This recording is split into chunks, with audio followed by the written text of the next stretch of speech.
British Columbia மாகாணம் தற்காலிக வெளிநாட்டு தொழிலாளர் திட்டத்தில் சில மாற்றங்களை கொண்டுவர திட்டமிட்டுள்ளது. இந்த மாற்றங்கள் மத்திய அரசாங்கத்தின் ஒரு விதியை பின்பற்ற இருப்பதோடு அனைத்து விதிகளையும் பின்பற்றாது என தெரிவிக்கப்பட்டுள்ளது.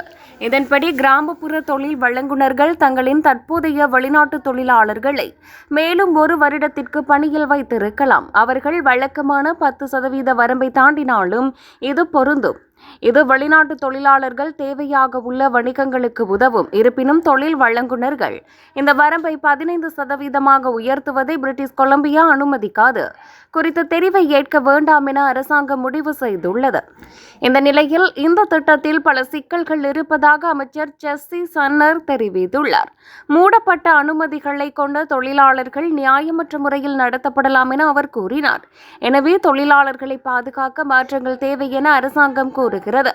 இதேவேளை விவசாயம் மற்றும் பருவகால வேலைகள் போன்ற சில வேலைகளுக்கு இந்த வரம்புகள் பொருந்தாது என்பது குறிப்பிடத்தக்கது.